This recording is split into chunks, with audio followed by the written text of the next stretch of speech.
Subtítulo: Benoit. Burdeos, marzo de 1862. Un espíritu se presenta espontáneamente al médium bajo el nombre de Benoit. Afirma haber muerto en 1704 y padecer horribles sufrimientos. 1. ¿Quién erais en vuestra vida? Respuesta: un monje sin fe. 2. ¿La falta de creencia es vuestra única falta? Respuesta: basta para arrastrar a las otras. 3. ¿Podéis darnos algunos detalles sobre vuestra vida? La sinceridad de vuestras confesiones se os tomará en cuenta. Respuesta: sin fortuna y perezoso, tomé las órdenes, no por vocación, sino por tener una carrera. Inteligente, me creé una posición. Influyente, abusé del poder. Vicioso, arrastré en los desórdenes a los que tenía misión de salvar. Duro, perseguí a los que yo creía que vituperaban mis excesos. Los impases se han llenado con mis cuidados. El hambre torturó a muchas víctimas. Bajo la violencia se sofocaron a menudo sus gritos. Después de expiado, he sufrido todos los tormentos del infierno. Mis víctimas atizan el fuego que me devora. La lujuria y el hambre no satisfechas me persiguen, la sed irrita mis ardientes labios sin caer jamás en ellos una gota refrescante, todos los elementos se encarnizan conmigo. Orad por mí. 4. ¿Las oraciones que se dicen por los difuntos, os deben ser atribuidas como a los otros? Respuesta: ¿creéis que sean muy edificantes? Tienen para mí el valor de las que yo aparentaba decir. No he cumplido mi tarea, y por tanto no encuentro mi salario. 5. ¿No os habéis jamás arrepentido? Respuesta: hace mucho tiempo, pero no ha sido sino después del sufrimiento. Como fui sordo a los gritos de las víctimas inocentes, el Señor se hace sordo a mis gritos. Justicia. 6. ¿Reconocéis la justicia del Señor? Entregaos a su bondad y llamadle en vuestra ayuda. Respuesta: los demonios gritan más fuerte que yo. Los gritos se ahogan en mi garganta, llenan mi boca de pez ardiente. Lo he hecho, gran. El espíritu no puede escribir la palabra Dios. 7. ¿No estáis, pues, todavía lo bastante separado de las ideas terrestres para comprender que los tormentos que sufrís son del todo morales? Respuesta: los sufro, los siento, veo mis verdugos. Todos tienen una figura conocida, todos tienen un nombre que resuena en mi cerebro. 8. ¿Qué es lo que pudo empujaros a todas esas infamias? Respuesta: los vicios de que estaba imbuido, la brutalidad de las pasiones. 9. ¿No habéis implorado jamás la asistencia de los buenos espíritus para ayudaros a salir de esta situación?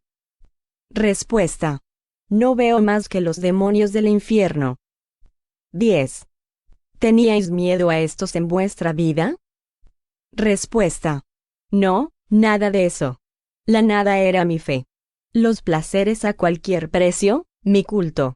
Las divinidades del infierno no me han abandonado. Les he consagrado mi vida, ¿no me dejarán? 11. ¿No entrevéis un término a vuestros sufrimientos? Respuesta: lo infinito no tiene término. 12. Dios es infinito en su misericordia, todo puede tener un fin cuando Él lo quiere. Respuesta: si pudiese quererlo. 13. ¿Por qué habéis venido a inscribiros aquí? Respuesta: no sé cómo, pero he querido hablar, como si quisiera gritar para aliviarme. 14. ¿Vuestros demonios no os impiden escribir? Respuesta: no, pero están ante mí, me oyen. Por esto no quisiera acabar. 15. ¿Es la primera vez que escribís así? Respuesta: sí. Pregunta: ¿sabíais que los espíritus pudiesen acercarse de este modo a los hombres? Respuesta: no. Pregunta: ¿cómo, pues, habéis podido comprenderlo? Respuesta: no lo sé. 16. ¿Qué habéis experimentado para venir cerca de mí? Respuesta. Un adormecimiento en mis terrores. 17. ¿Cómo os habéis dado cuenta de que estabais aquí? Respuesta. Como cuando uno se despierta. 18. ¿Cómo habéis hecho para poneros en relación conmigo? Respuesta. No comprendo. ¿No lo has sentido tú mismo? 19. No se trata de mí, sino de vos. Procurad daros cuenta de lo que hacéis en este momento en que yo escribo. Respuesta. Tú eres mi pensamiento, he ahí todo. 20. ¿No habéis, pues, tenido la voluntad de hacerme escribir? Respuesta. No, soy yo quien escribo, tú piensas por mí. 21. Procurad daros cuenta de esto. Los buenos espíritus que os rodean os ayudarán en ello. Respuesta. No, los ángeles no vienen al infierno. ¿Tú no estás solo? Pregunta. Ved a vuestro alrededor. Respuesta. Siento que se me ayuda a pensar en ti. Tu mano me obedece. No te toco, y te tengo. No comprendo. 22. Pedid asistencia a vuestros protectores, vamos a orar juntos. Respuesta. ¿Quieres dejarme? Quédate conmigo, van a cogerme. Te lo suplico. Quédate, quédate. 23. No puedo permanecer más tiempo. Venid todos los días, oraremos juntos, y los buenos espíritus os ayudarán. Respuesta. Sí, quisiera mi gracia. Pedid por mí, yo no puedo. El guía del medium. Ánimo, hijo mío, te será concedido lo que tú pides, pero la expiación está todavía lejos de terminarse. Las atrocidades que ha cometido no tienen número ni nombre, y es tanto más culpable cuanta más inteligencia, instrucción y luz para guiarse tenía. Ha faltado, pues, con conocimiento de causa. También sus sufrimientos son terribles, pero con el socorro y el ejemplo de la oración se endulzarán, porque verá en ésta el término posible, y la esperanza le sostendrá. Dios le ve en el camino del arrepentimiento, y le ha hecho la gracia de poder comunicarse, a fin de que sea animado y sostenido. Piensa, pues, muchas veces en él. Nosotros te lo dejamos para fortificarle en las buenas resoluciones que podrá tomar, ayudado de tus consejos.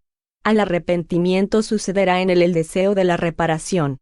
Entonces es cuando él mismo pedirá una nueva existencia en la tierra para practicar el bien en lugar del mal que ha hecho, y cuando Dios estará satisfecho y le verá bien fortalecido, le hará entrever las divinas claridades que le conducirán al puerto de salvación, y le recibirá en su seno como al hijo pródigo. Ten confianza, te ayudaremos a cumplir tu obra. Paulino. Anotación. Hemos colocado a este espíritu entre los criminales, si bien no ha sido castigado por la justicia humana, porque el crimen consiste en los actos y no en la pena impuesta por los hombres. Lo mismo hemos hecho con el siguiente. Fin de la anotación. Subtítulo: El espíritu de Castelnaudary. En una casita cerca de Castelnaudary tenían lugar ruidos extraños y diversas manifestaciones, que la hacían considerar como frecuentada por algunos malos genios. Por este motivo fue exorcizada sin resultado alguno en 1848. El propietario, M.D., habiendo querido habitarla, murió repentinamente algunos años después.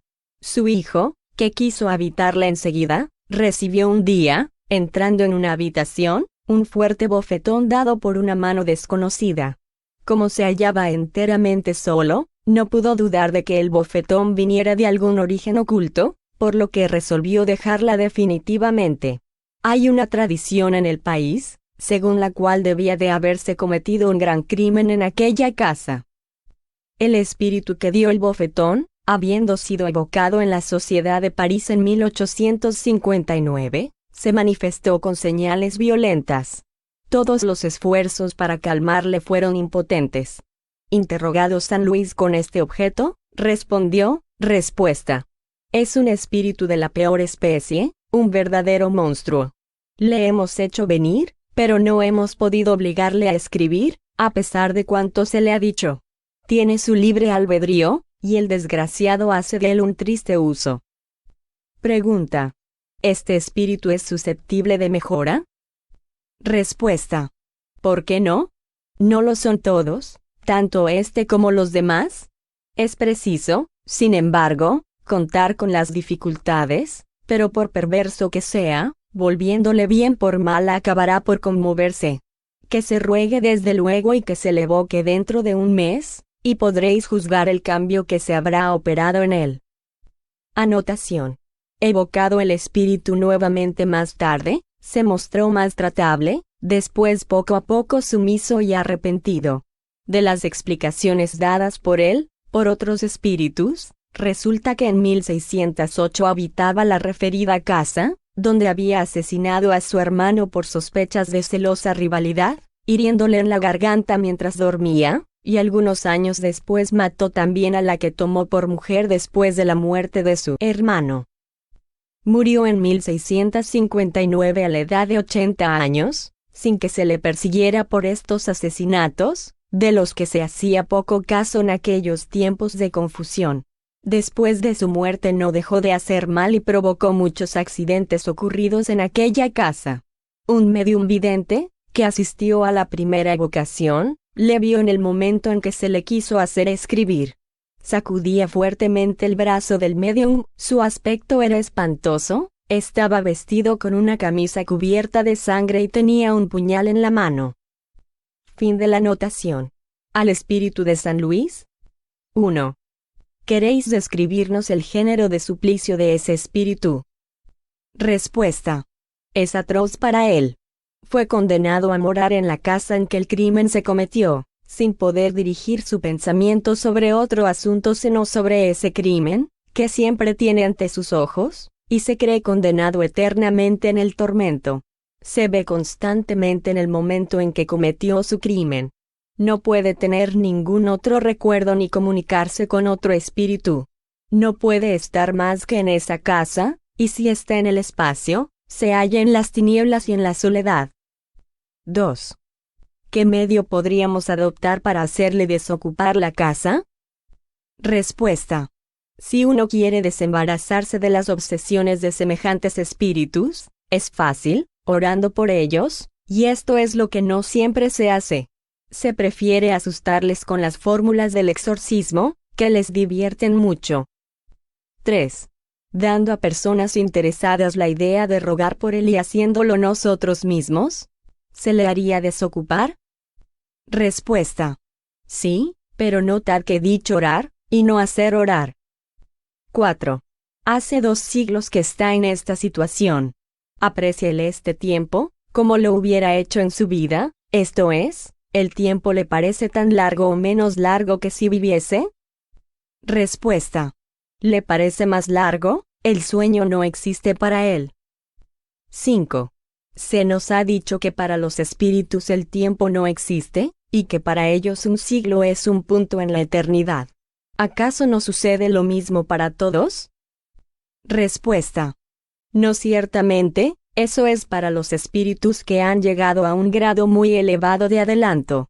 Pero para los espíritus inferiores, el tiempo es algunas veces muy largo, sobre todo cuando sufren. 6. ¿Cuál era la procedencia de este espíritu antes de su encarnación? Respuesta: había tenido una existencia en las poblaciones más feroces y más salvajes, y anteriormente aún, vino de un planeta inferior a la Tierra. 7. Este espíritu es castigado muy severamente por el crimen cometido. Si vivió en poblaciones bárbaras, pudo cometer actos no menos atroces que el último. ¿Fue castigado del mismo modo por ellos? Respuesta: fue menos castigado, porque como era más ignorante, comprendía menos lo que hacía. 8. ¿El estado en que se encuentra este espíritu es el de los seres vulgarmente llamados condenados? Respuesta: precisamente, los hay mucho más horribles todavía. Los sufrimientos están lejos de ser los mismos para todos, incluso para crímenes semejantes, porque varían según centilitros culpable es más o menos accesible al arrepentimiento. Para éste, la casa en que cometió su crimen es un infierno. Otros lo tienen en sí mismos, por las pasiones que les atormentan y que no pueden dominar. 9.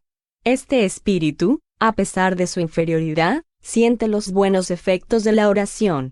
Hemos visto lo mismo en otros espíritus igualmente perversos y de naturaleza muy brutal. ¿Cómo es que espíritus más ilustrados, de una inteligencia más desarrollada, demuestran una ausencia completa de buenos sentimientos, que se ríen de todo lo que hay de más sagrado, en una palabra, que nada les conmueve, y que su cinismo no tiene ninguna tregua? Respuesta. La oración solo produce efecto en favor del espíritu que se arrepiente. Con aquel que seducido por el orgullo se rebela contra Dios y persiste en sus extravíos e incluso los exagera, como lo hacen los espíritus desgraciados, la oración no puede nada, y no podrá nada hasta el día en que una luz de arrepentimiento los envuelva. La ineficacia de la oración es también para ellos un castigo. No alivia más que a aquellos que no están del todo endurecidos. 10. Cuando se ve a un espíritu inaccesible a los buenos efectos de la oración, ¿es esta una razón para abstenerse de rogar por él? Respuesta. No, sin duda, porque tarde o temprano podrá triunfar de su endurecimiento, y hacer germinar en él pensamientos saludables. Anotación. Lo mismo puede referirse de ciertos enfermos, sobre los cuales no obran los remedios sino a largo plazo. El efecto de estos no es apreciable por el momento. Al contrario, sobre otros obran prontamente. Si nos penetramos de la verdad de que todos los espíritus son perfectibles y de que ninguno está eterna y fatalmente destinado al mal, se comprenderá que tarde o temprano, la oración hará su efecto, y que la que parece ineficaz al principio, no deposita menos gérmenes saludables que predisponen al espíritu al bien, sino le toca inmediatamente. Así, pues, obraríamos mal si por no conseguirlo al instante nos desanimásemos. Fin de la anotación. 11. Si este espíritu reencarnase, ¿en qué categoría de individuos se encontraría? Respuesta. Eso dependerá de él y del arrepentimiento que experimentará. Muchas conversaciones con este espíritu produjeron en él un cambio notable en su estado moral. He aquí algunas de sus respuestas. Al espíritu. 12. ¿Por qué no pudisteis escribir la primera vez que os llamamos? Respuesta. No lo quería. Pregunta. ¿Por qué no lo queríais? Respuesta. Ignorancia y embrutecimiento. 13. ¿Podéis dejar ahora, cuando lo queréis, la casa de Castelnaudari? Respuesta. ¿Se me permite dejarla? ¿Por qué me aprovecho de vuestros consejos? Pregunta. ¿Experimentáis por esto alivio? Respuesta. Empiezo a esperar. 14. Si pudiésemos veros, ¿bajo qué apariencia os veríamos? Respuesta. Me veríais en camisa sin puñal. Pregunta. ¿Por qué no tenéis vuestro puñal? ¿Qué habéis hecho de él? Respuesta. Lo maldigo. Dios me ha ahorrado su vista. 15. Si MD, hijo, el que recibió el bofetón, volviese a la ¿le haríais daño? Respuesta. No. Porque estoy arrepentido. Pregunta. ¿Y si os insultase? Respuesta. Oh. No me preguntéis eso. No podría dominarme, sería superior a mis fuerzas. Porque no soy más que un miserable. 16. ¿Entrevéis el fin de vuestras penas? Respuesta. Oh. Todavía no. Es ya mucho más de lo que merezco el saber, gracias a vuestra intercesión, que no durarán siempre. 17. ¿Queréis describirnos la situación en que estabais antes de que os hayamos llamado por vez primera? ¿Comprendéis que os preguntamos esto para tener un medio de seros útil y no por un motivo de curiosidad? Respuesta. Os lo he dicho, no tenía conciencia de nada en el mundo sino de mi crimen, y no podía dejar la casa en que lo cometí más que para elevarme en el espacio, donde todo a mi alrededor estaba solitario y oscuro. No podría daros una idea, ni he comprendido jamás nada. Desde el momento en que me elevaba en el espacio, todo era negro y vacío para mí, no sabía lo que me pasaba. Hoy experimento muchos más remordimientos y no estoy obligado a permanecer en esa casa fatal. Se me permite errar por la tierra y procurar ilustrarme con mis observaciones, mas en este caso comprendo mejor la enormidad de mis maldades, y si sufro menos por un lado, por el otro aumentan mis tormentos con los remordimientos, pero al menos tengo una esperanza. 18. Si debieseis volver a tomar una existencia corporal, ¿cuál elegiríais? Respuesta. Todavía no he pensado ni reflexionado lo bastante para saberlo. 19. Durante vuestro largo aislamiento, y se puede decir vuestra cautividad, ¿habéis tenido remordimiento? Respuesta. Ni el menor, y por esto sufrí tanto tiempo. Cuando empecé a experimentarlos fue cuando, sin yo saberlo, se provocaron las circunstancias que motivaron mi vocación, a la cual debo el principio de mi libertad. Gracias, pues, a vosotros, que habéis tenido piedad de mí y me habéis ilustrado. Anotación. En efecto, hemos visto a los avaros sufrir a la vista del oro, que para ellos era una verdadera quimera. A los orgullosos, atormentados por la envidia de los honores que se hacían a los otros sin hacer caso de ellos. A los hombres que gobernaron en la tierra, humillados por el poder invisible que les obligaba a obedecer, y por la presencia de sus subordinados que ya no se doblaban ante ellos. A los ateos, sufrir las agonías de la incertidumbre, encontrándose en un aislamiento absoluto en medio de la inmensidad, sin encontrar ningún ser que pudiera ilustrarles. En centilitros mundo de los espíritus, si bien hay goces para todas las virtudes, también hay castigos para todas las faltas, y aquellas a las que no alcanza la ley de los hombres, son azotadas por la ley de Dios. Por lo demás, es notable que las mismas faltas, aunque cometidas en condiciones idénticas, son castigadas con penas muy diferentes, según el grado de adelanto del espíritu.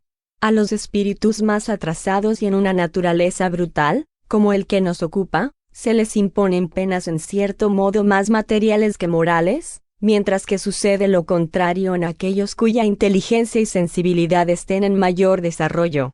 A los primeros les conviene un castigo apropiado a la rudeza de su envoltura, para hacerles comprender los inconvenientes de su posición, inspirándoles el deseo de salir de ella. Así es que solo la vergüenza, por ejemplo, que les haría poca o ninguna impresión a sus ojos, será intolerable para los demás.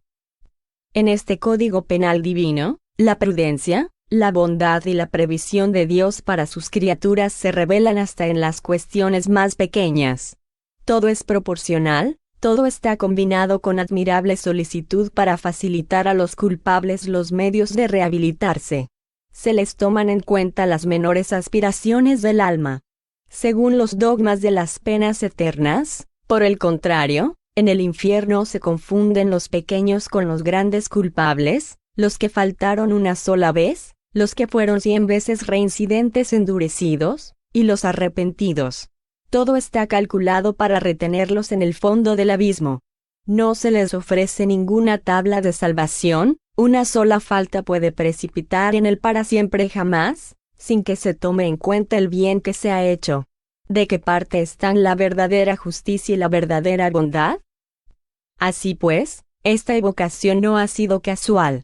Como debía ser útil para este desgraciado, los espíritus que velaban por él, viendo que empezaba a comprender sus enormes crímenes, han juzgado el momento oportuno para proporcionarle un eficaz socorro aprovechando todas las circunstancias propicias. Este es un hecho que vemos repetirse muchas veces. Con este motivo se nos ha preguntado lo que hubiera sido de él si no se le hubiese podido evocar, lo mismo que de los demás espíritus que, encontrándose en igual caso, tampoco pueden ser evocados o que nadie piensa en ellos. A lo que hemos contestado que los caminos de Dios para la salvación de sus criaturas son innumerables. La evocación es uno de los medios para acudir en su socorro, pero ciertamente no es el único, y Dios no relega a nadie al olvido. Además, Las oraciones colectivas deben tener su influencia sobre los espíritus accesibles al arrepentimiento. Dios no podía subordinar la suerte de los espíritus en sufrimiento a los conocimientos y a la buena voluntad de los hombres. Desde que éstos pudieron establecer y regularizar sus relaciones con el mundo invisible, uno de los primeros resultados del espiritismo fue enseñarles los servicios que con el auxilio de estas relaciones, podían prestar a sus hermanos desencarnados. Dios quiso, por este medio, probarles la solidaridad que existe entre todos los seres del universo y darnos una ley natural que sirviera de base al principio de la fraternidad. Abriendo este nuevo campo al ejercicio de la caridad, les enseña el lado verdaderamente útil y formal de las evocaciones, desviadas hasta entonces de su objeto providencial por la ignorancia y la superstición. Así pues, a los espíritus en sufrimiento ninguna época les ha faltado socorro, y si las evocaciones les abren un nuevo camino para su salvación, quizá los encarnados ganan en ello mucho más, porque para ellos son nuevas ocasiones para hacer bien, instruyéndose al propio tiempo sobre el verdadero estado de la vida futura.